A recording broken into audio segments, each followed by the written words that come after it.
Action মুডত হিমন্ত বিশ্ব শৰ্মাৰ চৰকাৰ।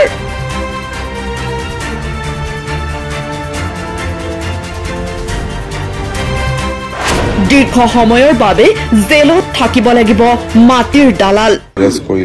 যদি এই ধৰণে ব্যৱস্থা কৰি থাকে, কালি 2-3জন এৰেষ্ট হৈছে, কিন্তু তেওঁলোকক দীঘলীয়াকৈ এৰেষ্ট কৰিব লাগিব।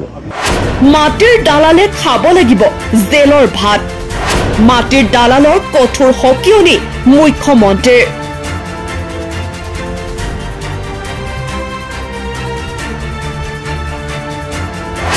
এটা এটা মাটিৰ দালালক বিচাৰি গ্ৰেপ্তাৰ কৰিব অসম আৰক্ষীয়ে। NSৰ অধীনত গ্ৰেপ্তাৰ কৰা হ'ব মাটিৰ দালালক। মাটিৰ দালালসমূহক মুখ্যমন্ত্ৰী হিমন্ত বিশ্ব শৰ্মাৰ কঠোৰ সকিয়নি। মাটিৰ দালালৰ বিৰুদ্ধে পুনৰ একশন মুডত মুখ্যমন্ত্ৰী হিমন্ত বিশ্ব শৰ্মা। এটা এটা মাটিৰ দালালক বিচাৰি গ্ৰেপ্তাৰ কৰিব অসম আৰক্ষীয়ে। হাৰি যাব নোৱাৰিব এজনো মাটিৰ দালাল। ইতিমধ্যে 2-3জন মাটিৰ দালালক গ্ৰেপ্তাৰ কৰিছে অসম আৰক্ষীয়ে। যদি এই ধৰণে ব্যৱস্থা কৰি থাকে, কালি 2-3জন এৰেষ্ট হৈছে, কিন্তু তেওঁলোকক দীঘলীয়াকৈ এৰেষ্ট কৰিব লাগিব। হাতত তালিকা লৈ পুনৰ অভিযান চলাব অসম আৰক্ষীয়ে। NSৰ অধীনত গ্ৰেপ্তাৰ কৰা হ'ব মাটিৰ দালালসমূহক। দীৰ্ঘ সময়ৰ বাবে গ্ৰেপ্তাৰ কৰি জেলত ৰখা হ'ব মাটিৰ দালালক। কিছুমান মাটিৰ দালাল আছে যিয়ে মানুহখিনিক মাতি আনে। সেই দালাল কেইটাকো শীঘ্ৰেই কৰা হ'ব গ্ৰেপ্তাৰ। আৰু আমি সকলোৰে লগত কচুতলিত আপোনালোকে দেখিছে যে আমাৰ এই গোটেই অঞ্চলটো ট্ৰাইবেল বেল্ট এণ্ড ব্লক।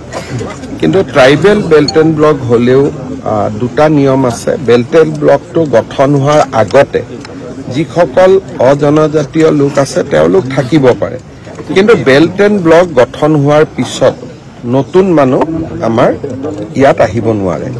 গতিকে যিসকলে ট্ৰাইবেল বেল্ট এণ্ড ব্লক হোৱাৰ আগতে ইয়াত আছিল তেওঁলোকক আমি দিগদাৰ কৰা নাই বা দিগদাৰ কৰাৰ কথা নুঠে। কিন্তু যিখিনি ট্ৰাইবেল বেল্ট এণ্ড ব্লক গঠন হোৱাৰ পিছত ইয়াত আহিলে তেওঁলোকক আমি লাহে লাহে ইয়াৰ পৰা পঠিয়াব লাগিব। সমস্যাটো হৈছে কি যে এটা সময়ত বিশেষকৈ আমি ৰাজনীতি কৰা মানুহবিলাকে কাৰোবাক ৰাস্তা বনাই দিলোঁ, কাৰোবাক ইলেক্ট্ৰিচিটি দিলোঁ, কাৰোবাক পানীৰ সুবিধা দিলোঁ, ধুনীয়া ৰাস্তা বনাই দিলোঁ, আৰু লাহে লাহে বিষয়টো একেবাৰে আমাৰ হাতৰ বাহিৰত ওলাই গুচি গ'ল। কচুতলিত প্ৰায় 1000 বিঘা মাটি আমি এভিকশ্যন কৰি ৰাখিব পাৰিছোঁ, কিন্তু ইয়াত কিছুমান মাটিৰ দালাল আছে, বাৰে বাৰে মানুহখিনিক মাতি আনে। গতিকে এতিয়া আমি মাটিৰ দালালখিনিকো NSত আমি এৰেষ্ট কৰি ল'ম যদি এই ধৰণে ব্যৱস্থা কৰি থাকে। কালি 2-3জন এৰেষ্ট হৈছে, কিন্তু তেওঁলোকক দীঘলীয়াকৈ এৰেষ্ট কৰিব লাগিব। ইয়াত আমি এটা পুলিচ বেটেলিয়ন কৰিম যাতে মাটিখিনি বাকী মাটিখিনি সংৰক্ষিত কৰিব পাৰে। আৰু আমি সকলোৰে লগত আলোচনা কৰি অৱশিষ্ট মাটিখিনিও কেনেকৈ ভাল কামত, মই এখন মেডিকেল কলেজৰো জনদৰদী ৰাইজৰ লাভ হোৱা বোলে এখন ইউনিভাৰ্চিটি হ'ব পাৰে, এখন মেডিকেল কলেজ হ'ব পাৰে, যিখিনিয়ে সমূহ ৰাইজৰ লাভ কৰিব পাৰে, লাহে লাহে তেনেকুৱা কিবা আমি আনিবৰ বাবে চেষ্টা কৰিব লাগিব। আৰু ভূমিহীন জনজাতি লোক থাকিলে তেওঁলোকক আমি এলটমেণ্টটো দিব পাৰোঁ। যদি কোনোবা ট্ৰাইবেল লেণ্ডলেছ ব্যক্তি আছে তেওঁলোকেও এলটমেণ্টটো ল'ব পাৰে, কিন্তু মাটিখিনি আমি অকণমান ধুনীয়াকৈ সংৰক্ষণ কৰিম আৰু বেটেলিয়নটো আহিলে মাটিখিনি সংৰক্ষণ হৈ যাব। কিমানমান ভূমি লোৱা হ'ব, কেতিয়াৰ পৰা কাম আৰম্ভ হ'ব? মই ভাবিছোঁ যে আমি আৰু 6 মাহৰ ভিতৰত ইয়াতে বেটেলিয়ন নিৰ্মাণৰ কামটো আৰম্ভ কৰিম, আৰু 3 বছৰটো লাগিবই সম্পূৰ্ণ হওঁতে। গতিকে সেই ধৰণে চলি গৈ থাকিব। কিমান বিঘা সামৰিব ইয়াতে আমাৰ হাৰ্ডলি 100 বিঘা। বেটেলিয়নৰ কাৰণে ইমান নালাগে, 100 বিঘা মাটি, আৰু আমি মাত্ৰ 100 বিঘাই মাটি ল'ম, তাতকৈ বেছি ল'ম।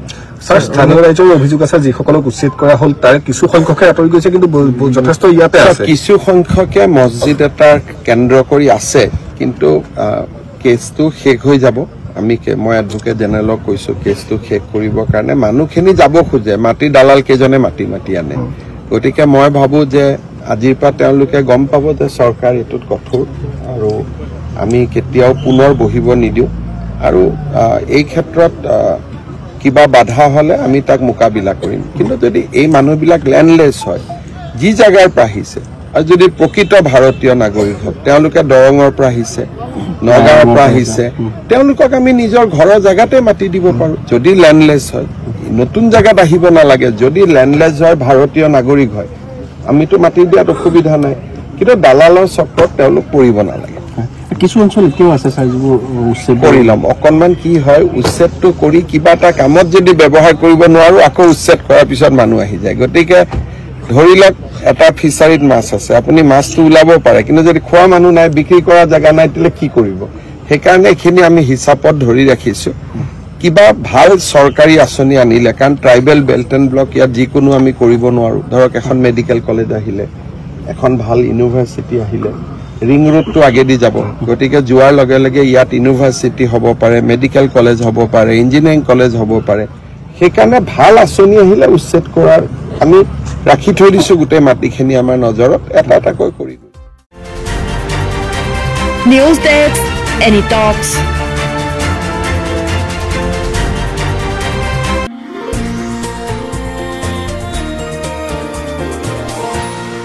এনি টক্স, সোঁতৰ বিপৰীতে ৰাইজৰ স্বাৰ্থত।